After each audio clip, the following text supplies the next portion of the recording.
Radhe Radhe friends, welcome back to my channel. आज हम discuss करेंगे बीएड फर्स्ट ईयर का सब्जेक्ट लर्निंग एंड टीचिंग का टॉपिक लर्निंग स्ट्रेटजीज़। शुरू करते हैं मीनिंग से। लर्निंग स्ट्रेटजी का मीनिंग क्या होता है, लर्निंग स्ट्रेटजी होती क्या है। In simple words, the term learning strategy stands for the type of strategy employed by the learner in carrying out his learning task in a way most helpful for him to attain the desired learning objectives। तो simple words में बोले तो learning strategies क्या होता है। The term learning strategy stands for the type of strategy. Strategy क्या होती है, जो भी हम रणनीति बनाते हैं, जो भी हम प्लान्स बनाते हैं फ्यूचर में कोई भी काम करने के लिए, तो उसको स्ट्रेटजी बोला जाता है। तो लर्निंग स्ट्रेटजी क्या होती है, एक लर्निंग स्ट्रेटजी लर्नर द्वारा एम्प्लॉयड की जाती है। यानी जो भी व्यक्ति कोई काम सीख रहा है, या फिर हम स्टूडेंट कह दें, स्टूडेंट एक लर्नर है जो सीख रहा है, तो वो क्या करता है, एक स्ट्रेटजी अपनाता है in carrying out his learning task. उसका जो भी लर्निंग टास्क चल रहा है, यानी जो भी स्टडी चल रही है, उसको अच्छे से कैरी आउट करने के लिए, ताकि वो अपने डिज़ायर्ड गोल को अटेन कर सके। जो भी स्ट्रेटजी बनाता है उसे लर्निंग स्ट्रेटजी कहा जाता है। सो लर्निंग स्ट्रेटजी क्या है। Learning strategy is a strategy employed by the learner in carrying out his learning task in a way most helpful for him. यानी कि एक ऐसी स्ट्रेटजी, एक ऐसा वे जो बहुत ज़्यादा हेल्पफुल रहेगा उसके लिए, अपने जो भी उसने डिज़ायर्ड गोल हैं, जो भी उसने ऑब्जेक्टिव सेट किए हैं, उनको अटेन करने के लिए जो भी बहुत ज़्यादा मोस्ट हेल्पफुल रहेगा तरीका, उसको बोलते हैं learning strategies. Next one is some important learning strategies. कुछ इम्पोर्टेंट लर्निंग स्ट्रेटजीज़ हैं, यानी कि जो भी तरीके हैं जिससे लर्नर जो है वो अपनी लर्निंग प्रैक्टिस को और भी ज़्यादा मोस्ट इफ़ेक्टिव बना सकता है। तो उसके कुछ तरीके होते हैं, बहुत सारी टेक्निक्स होती हैं जो यूज़ की जाती हैं। कुछ इम्पोर्टेंट टेक्निक्स हैं जो हम डिस्कस करेंगे। Those are peer tutoring, cooperative learning and collaborative and group learning। सबसे पहले देखते हैं peer tutoring क्या होती है। जैसे कि नाम से ही आपको पता चल जाता है कि peer मीन्स साथी, कंपेनियन, यानी कि हमारे साथ पढ़ने वाला, हमारे साथ का लर्नर। जब peer tutoring का नाम आता है, यानी कि जो हमारे साथ पढ़ता है वो ही हमें हमारी स्टडी में हेल्प कराएगा। That is called peer tutoring। In this method, students provide assistance to the struggling peers in study। यानी कि यहाँ पर स्टूडेंट्स ही अपने ही क्लास के स्टूडेंट्स को, जो स्ट्रगलिंग peers हैं, यानी कि जो स्ट्रगलिंग है, स्टडी में थोड़े वीक हैं, उनको असिस्टेंट प्रोवाइड करते हैं, उनको हेल्प करते हैं पढ़ने में। In simple terms, it is a method of teaching learning where students teach students। तो ये एक टीचिंग लर्निंग का मेथड है जिसमें स्टूडेंट्स को ही पढ़ाते हैं।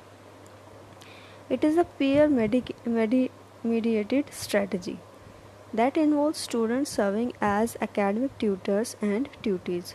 तो इसमें क्या है, पीयर मीडिएटेड स्ट्रेटजी है जिसमें स्टूडेंट्स इन्वॉल्व होते हैं, एकेडमिक ट्यूटर्स बनते हैं और ट्यूटीज़ बनते हैं। यानी कुछ जो पढ़ाई में बड़े अच्छे होते हैं उनको वो ट्यूटर्स हो जाते हैं, और जो थोड़ा सा लो लेवल के हैं वो ट्यूटीज़ हो जाते हैं। Typically a higher performing students is pair with a lower performing student. तो क्या होता है, जो हायर परफॉर्मिंग स्टूडेंट्स है, यानी कि स्टडी में बहुत अच्छा है, उसको पेयर किया जाता है एक लोअर परफॉर्मिंग स्टूडेंट से, टू रिव्यू क्रिटिकल एकेडमिक और बिहेवियर कंसेप्ट। यानी कि एक जो बच्चा लोअर परफॉर्म कर रहा है उसको एक हायर परफॉर्मर के साथ पेयर कर दिया जाता है, ताकि जो भी एक हायर परफॉर्मर का जो भी दिमाग है, जिस तरह से वो पढ़ता है, वो तरीका वो उसके साथ शेयर कर सके और उसको स्टडी में हेल्प कर सके।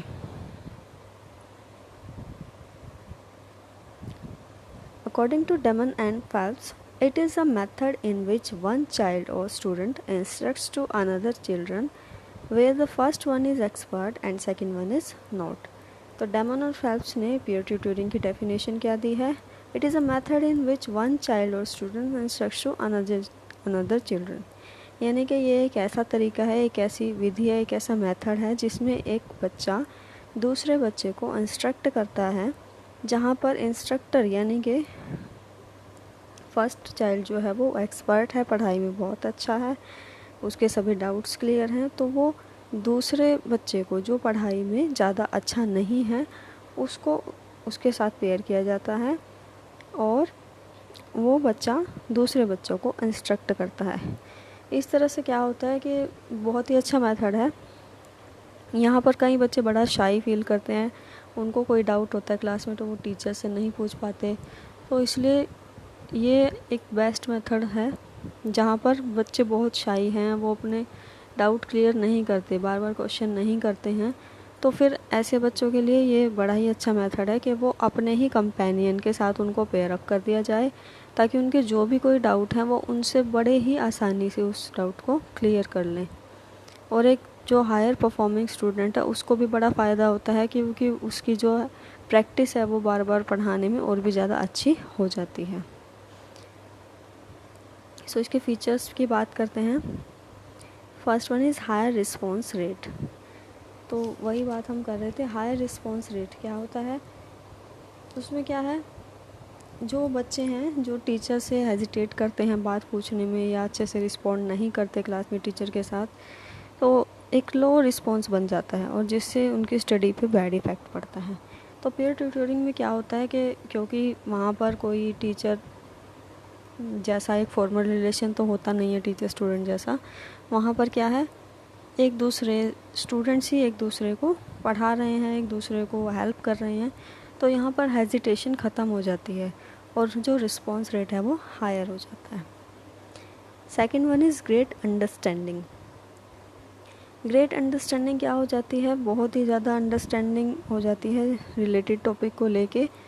जो भी बच्चा हायर परफॉर्मिंग है, यानी कि जो ट्यूटर बना है, जो अपने पीयर स्ट्रगलिंग पीयर्स को जो हेल्प कर रहा है, उसको जो वो बार बार पढ़ाता है, एक बार तो उसने टीचर से सीख लिया, फिर वो दूसरे स्टूडेंट्स की हेल्प कर रहा है, तो 2-3 बार जब वो एक टॉपिक को पढ़ रहा है और पढ़ाने के लिए पढ़ रहा है, तो उसको बहुत ही ज़्यादा डीप अंडरस्टैंडिंग हो जाएगी इस टॉपिक की।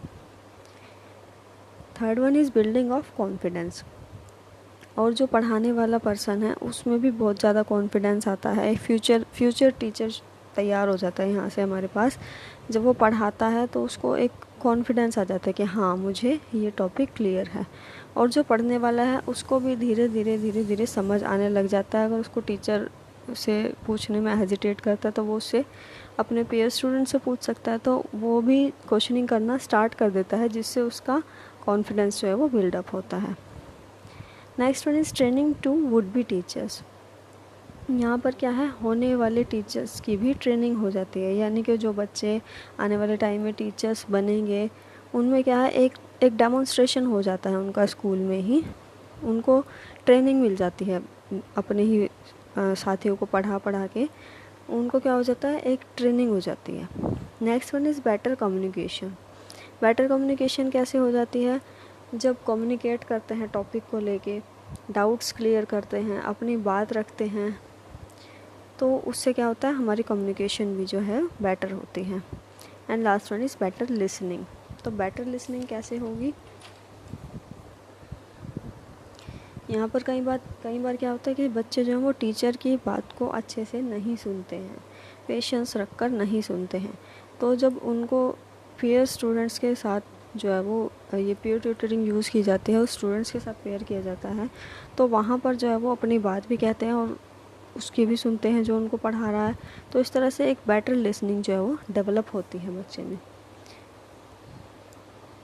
तो पेयर ट्यूटरिंग क्या है, पेयर ट्यूटरिंग में बड़ा ही सिंपल है, नाम से ही हमको क्लियर हो रहा है। पीयर यानी कि साथी, सहपाठी जब हमें ट्यूशन्स दे रहा है, ट्यूटरिंग यानी पीयर ट्यूटरिंग यानी कि जब हमारे ही क्लास का बच्चा है जो वो दो सेम क्लास के बच्चे जो है, एक हायर परफॉर्मेंस वाला बच्चा जो है लोअर परफॉर्मेंस को पढ़ाता है, उनकी स्टडी में हेल्प करता है, तो उसको हम पीयर ट्यूटरिंग कहते हैं। चलते हैं नेक्स्ट स्ट्रेटजी की तरफ, that is cooperative learning. Cooperative learning cooperative learning क्या है? It is an instructional strategy in which small group of students work together on a common task. यहाँ पे क्या है? कोऑपरेटिव यानी कि कोऑपरेशन चल रहा है, कोऑपरेट कर रहे हैं एक दूसरे से पढ़ाई में। स्टूडेंट्स जो है वो टुगेदर वर्क करते हैं, एक दूसरे के साथ वर्क करते हैं, कॉमन टास्क को लेके काम करते हैं। यानी कि एक टीचर ने एक टॉपिक दिया और ग्रुप्स डिवाइड कर दिए, एक 2 3 4 या 5 बच्चों का ग्रुप बना दिया और वो सब क्या कर रहे हैं, उसको जो भी टीचर ने टॉपिक दिया है वो सब उसी सेम टॉपिक को ग्रुप में डिस्कस कर रहे हैं, अपने अपने व्यू पॉइंट्स रख रहे हैं, एक दूसरे को बता रहे हैं, एक दूसरे की हेल्प ले रहे हैं, उस काम को कर रहे हैं। It involves students working together to accomplish shared goals, and it is the sense of interdependence that motivates group members to help and support each other. तो ये क्या है? It involve students working together, बच्चे जो हम इकट्ठा काम कर रहे हैं, एक दूसरे के साथ कर रहे हैं, एक टीम में काम कर रहे हैं, टू अकम्प्लिश शेयर्ड गोल्स, जो भी उनके गोल्स हैं, एक यानी कि गोल्स क्या हो सकता है? जो भी एक टॉपिक उनको दिया गया है, टीचर ने जो टॉपिक दिया है उसको वो आपस में डिस्कस कर रहे हैं, सबका सेम ही गोल है कि वो टॉपिक उनको क्लियर करना है। And it is this sense of interdependence that motivates group members to help and support each other.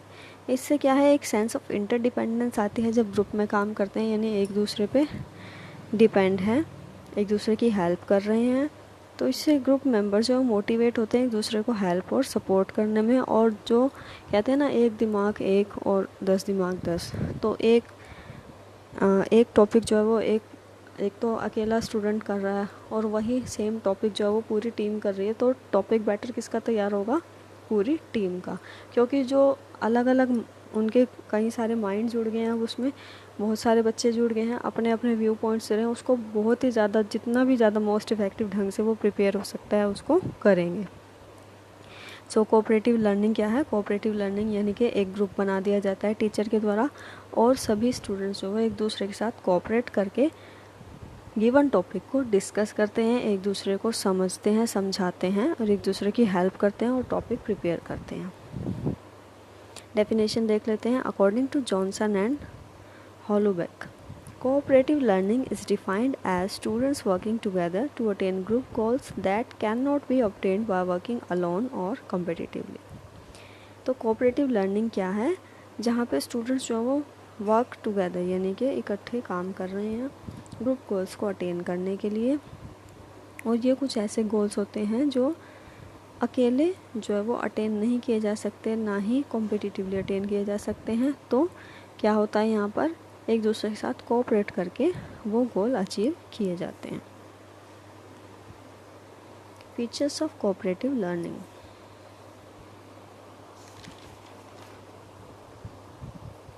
सबसे पहला क्या है? Raise achievement levels of students. Students की जो अचीवमेंट लेवल जो है वो बढ़ती है। जब बच्चे जो है वो स्मॉल ग्रुप में काम करते हैं तो क्या होता है? उनका जो डिज़ायर्ड रिजल्ट्स आ जाता है, जब मतलब जो वो सोचते हैं भाई इस तरह से मुझे टॉपिक प्रिपेयर करना है और वो बिल्कुल बेहतर ढंग से प्रिपेयर होता है, तो उनका जो कॉन्फिडेंस लेवल है वो बूस्ट हो जाता है। उनसे क्या है? अचीवमेंट लेवल जो है वो उनका रेज हो जाता है। Next one is coordination. Coordination होता है, ये सबसे बेस्ट थिंग है इस स्ट्रेटजी की कि इससे कोऑर्डिनेशन आता है। एक टीम स्पिरिट की जो भावना है वो डेवलप होती है बच्चों में, और वो अपना इंडिविजुअल इंटरेस्ट जो है वो अलग रख के एक टीम की तरह काम करना सीखते हैं। Next one is face to face interaction. Students जो है वो एक दूसरे से मिलते हैं, फेस टू फेस बैठते हैं और प्रॉब्लम को सॉल्व करते हैं। इससे उनका क्या होता है? फेस टू फेस इंटरेक्शन होता है और बहुत सारी जो डाउट्स हैं वो क्लियर हो जाते हैं। Better communication. बेटर कम्युनिकेशन तो होनी ही है इसमें, क्योंकि जब ग्रुप में काम कर रहे हैं तो एक बेटर तरीके से अपनी बात रखनी आ जाती है, अपना पॉइंट ऑफ व्यू रखना आ जाता है और क्रिटिकली थिंक भी करना सीख जाते हैं बच्चे। दूसरे की बात को सुनना, दूसरे के व्यू पॉइंट को समझना और अपना व्यू पॉइंट समझाना, ये सब जो है वो आ जाता है। और एक ग्रुप में काम करते करते जो है बच्चों की कम्युनिकेशन जो है वो बहुत ही ज़्यादा बेटर हो जाती है। Next one is larger social circle. कई बार होता है कुछ बच्चे जो हैं वो उनका सोशल सर्कल ज़्यादा नहीं होता, तो वो एक दो फ्रेंड्स होते हैं उनके, बहुत ही शाई होते हैं। तो इस केस में अगर टीचर जो है वो एक टीम बना देती है बच्चों की 4-5 ग्रुप की, तो एक बच्चा जो अपने में ही रहता है, थोड़ा कंजर्व सा है, वो क्या होता है टीम में काम करना सीख जाता है और उसका सोशल सर्कल बढ़ जाता है। इस तरह से सोशली भी बहुत अच्छा है cooperative learning. Next one is positive impact on learning. Learning पे पॉजिटिव इम्पैक्ट पड़ता है, ये रिसर्च से प्रूव हुआ है कि जो पॉजिटिव इम्पैक्ट पड़ता है इससे लर्निंग पे बहुत ही ज़्यादा, कोऑपरेटिव लर्निंग पे। क्योंकि जब भी एक इंडिविजुअली लर्निंग की जाती है और ग्रुप लर्निंग की जाती है, तो सबसे इन दोनों में बेस्ट जो है वो ग्रुप लर्निंग को ही कहा गया है, क्योंकि बहुत सारे व्यू पॉइंट्स इसमें मिल जाते हैं, बहुत सारे जो है वो न्यू वेज और न्यू टेक्निक्स निकल के आती हैं, तो बहुत ही ज़्यादा अच्छा इस मेथड को माना गया है। सो कोऑपरेटिव लर्निंग क्या है? Cooperative learning is learning through cooperation, यानी कि कोऑपरेशन करके एक टीम बना के चीज़ों को सीखना, उसको कोऑपरेटिव लर्निंग कहा जाता है। अब हम डिस्कस करेंगे अपना next strategy, collaborative learning. Collaborative and group learning stands for the type of learning carried out in a group by a group of interested learners for the realization of their common learning goals or objectives. So collaborative learning क्या होती है? Collaborative and group learning stands for the type of learning carried out in a group. ये भी same है, इसको भी group में ही carry किया जाता है, लेकिन ये कोऑपरेटिव लर्निंग से बहुत अलग है। कोऑपरेटिव लर्निंग में क्या होता है, बच्चे ग्रुप बनाते हैं, ग्रुप होता है बच्चों का, लेकिन वो ग्रुप टीचर ने बनाया होता है, टीचर ही सिलेक्ट करती है कि टीम में कौन कौन से स्टूडेंट्स होंगे, कितने होंगे, और टीचर ही उनको टॉपिक देती है। जबकि कोलैबोरेटिव लर्निंग क्या होता है, बिल्कुल ही पूरा का पूरा जो है वो बहुत ही ज़्यादा स्टूडेंट्स पे डिपेंड है।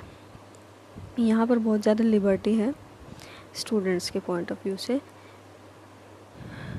तो ये क्या है, टाइप ऑफ लर्निंग है जो एक ग्रुप में कैरी की जाती है by a group of interested learners, यानी कि जो भी उस ग्रुप में इंटरेस्ट लेते हैं वो बच्चे जो हैं खुद अपना ग्रुप बनाते हैं for the realisation of their common learning goals. उनके कुछ कॉमन लर्निंग गोल्स होते हैं। आपने बहुत बार कॉलेजेस में, स्कूल्स में देखा होगा कि बच्चे एग्ज़ाम प्रिपरेशन के लिए या कुछ भी टॉपिक प्रिपेयर करने के लिए अपना एक अलग ग्रुप बना लेते हैं। उसमें टीचर का रोल नहीं होता कि टीचर ने उनको ये काम दिया, बल्कि टीचर तो अनअवेयर होती है इस चीज़ से।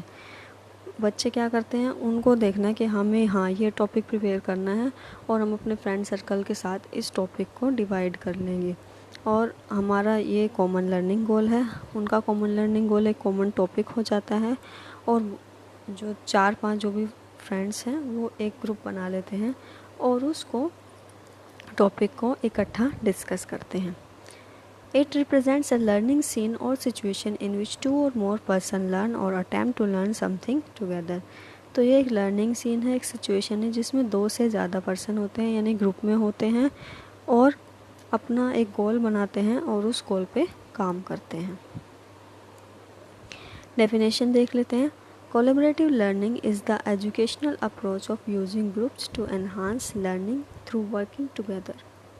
Groups of 2 or more learners work together to solve problems, complete tasks और learn new concepts. So collaborative learning क्या है, एक educational approach है जिसमें ग्रुप्स को यूज़ किया जाता है लर्निंग को एनहांस करने के लिए, अच्छे लेवल पे ले जाने के लिए, किसी भी टॉपिक को अच्छे से समझने के लिए। इसमें 2 और मोर लर्नर्स का ग्रुप होता है जो एक साथ काम करते हैं अपनी प्रॉब्लम्स को सॉल्व करने के लिए, अपने टास्क को कंप्लीट करने के लिए और नए कंसेप्ट सीखने के लिए। चलते हैं फीचर्स पे। सो कोलैबोरेटिव लर्निंग के फीचर्स क्या हैं?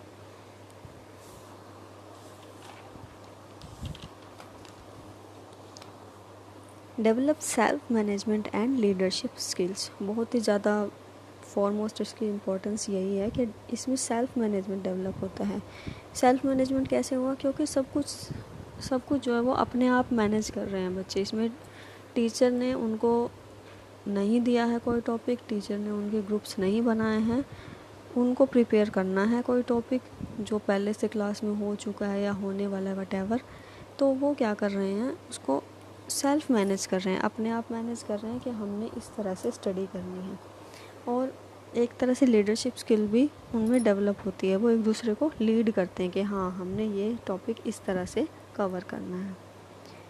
Next one is increases skills and knowledge. इस तरह से बच्चों में जो है वो स्किल्स डेवलप होती है, क्योंकि यहाँ पर उन पर नज़र नहीं रखी जा रही, वो अपना सेल्फ मोटिवेटेड हैं, वो खुद ही काम कर रहे हैं, अपना टॉपिक प्रिपेयर कर रहे हैं, और बहुत सारी जो है वो स्किल्स और नॉलेज जो है वो उनमें इंक्रीज़ हो रही है एक दूसरे के साथ काम करने से। Improves relationship across groups and teams. इस तरह से जब ग्रुप्स में काम करते हैं तो उनमें क्या होता है, रिलेशनशिप बहुत ही ज़्यादा इम्प्रूव हो जाता है, बहुत अच्छे रिलेशंस बन जाते हैं। Next one is improves knowledge acquisition and retention.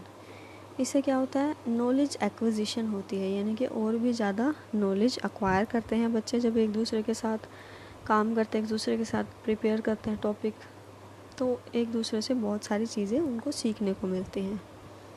Next one is promotes learning from others view points.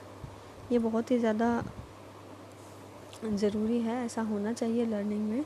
Promotes learning from others view points, यानी कि अपनी बात तो रखनी ही है लेकिन दूसरों का भी व्यू पॉइंट समझने की कोशिश करनी है। तो जब एक टीम में काम करते हैं और ऊपर से जो टीम है वो खुद की बनाई हुई है, वो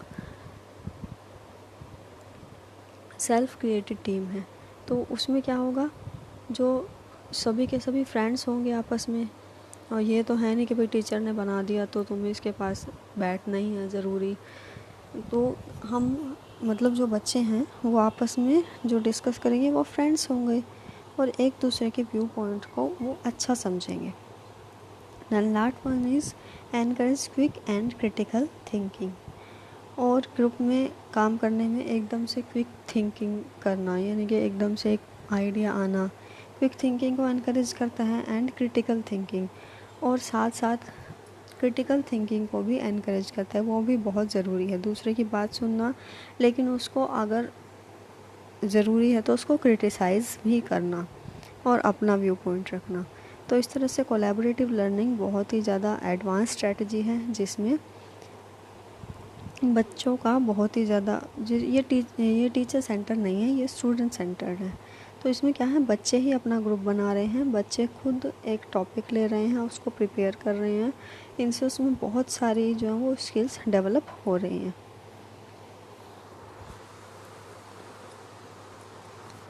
सो फ्रेंड्स, ये था आज का topic learning strategy. I hope आपको क्लियर हुआ होगा, अच्छा लगा होगा।